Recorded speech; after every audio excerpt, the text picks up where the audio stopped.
Hey, what's up, everybody? It is SWAC Championship week. I'm Tolly Carr. We had some media availability today. Dr. Charles McClelland, the SWAC commissioner, was talking. Deion Sanders, head coach at Jackson State University, as well as Eric Dooley, head coach at Prairie View A&M. Those teams will face off this weekend. Now, can you imagine if things had gone as planned, back when someone thought it was a great idea to cancel the SWAC Championship game?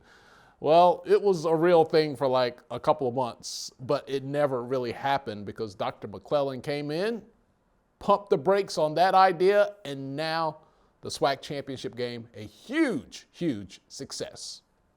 When we had our first championship game in 2018 at Alcorn State, we were 4,000 people away from beating the Pac-12 championship game in attendance. We were on ESPNU. You fast forward to now. We had great audiences in the spring. We are anticipating between 55 and 60,000 people at Mississippi Veterans Memorial Stadium. If that happens, Stephen, we're going to outdraw every FBS championship game, probably other than the SEC. That shows the impact. We've been bumped up to ESPN2. My goal is to get prime time every time that our football games are on, but it is a process. You have to show that we have the product, and we've been able to show that. The other thing that I'm probably most proud of is the fact that we allowed the host institution to keep the majority of the revenue. There's very little of that revenue that they have to share. It goes to expenses. So not only are we creating a exciting game, Jackson State University is going to be able to generate the ticket sales, the parking, the concessions, and all that goes along with it. So we wanted to find innovative ways of putting resources back into our member institutions. So when you look at the decision to have it and compare it to what we did in the past, bringing that championship game back was the absolute right decision. Okay, Prairie View A&M fans, I know you're a little worried, right? You lost to Mississippi Valley State. You weren't counting on that at home, but it did happen. Coach Dooley says, don't worry. Big things in line this weekend. His team is ready. That was a bump in the road right there, but I know that my football team will be ready to go. If you got to get someone ready to play in a SWAC championship game, then I don't think you have the right football team that's playing. So it's not going to be much that we have to do. Our team will come and be ready to go to work today. There's no question about it. And we understand that, so we'll be ready to go Saturday. And of course, Jackson State is ready, right? An unbeaten SWAC regular season. They are hosting the SWAC championship game on Saturday as the #1 seed. I trust our coaches, and I know what we have.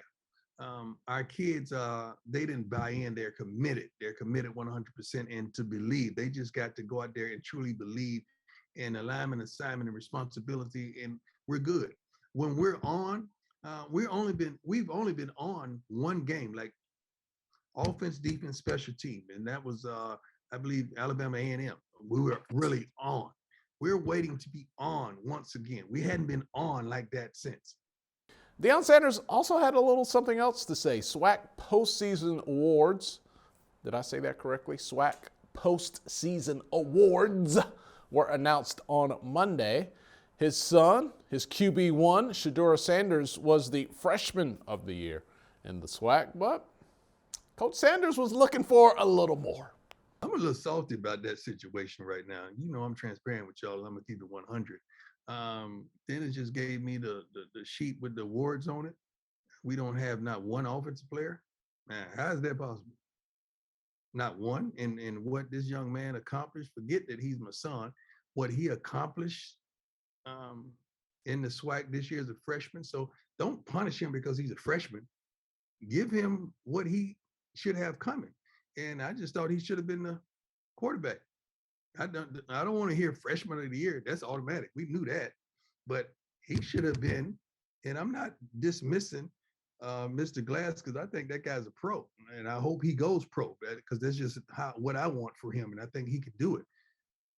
But Shador ball. I know darn well every last one of y'all know what he did and what he represented as a freshman. Touchdown, the interception ratio, and doing what we've accomplished and why we're here right now where we are. Shoot, man, let it be. But not one offensive guy, not even one of our receivers. Wow. Yeah, that's unbelievable. We got to stop that foolishness and call it what it is, man. Not one offensive guy on the first team. I don't know the second team. Nobody care about no second team. Nobody even goes that far. Nobody even know who lost the Super Bowl last year. You know who won. Tom Brady won. You don't even know who lost. So, and nobody care about no second team. I don't even read back that far. I didn't even know it was a second team. Thank you for notifying me that it was a second team. No second place. Ain't nobody getting up to second place. All right, it all happens this Saturday. SWAC Championship game, Jackson, Mississippi. Jackson State is the home team hosting Prairie View. A&M, strong start for Prairie View, but the last 2 weeks, Texas A&M, that was just a scheduling thing, right? But Mississippi Valley State, does that mean anything? Coach Dooley says no.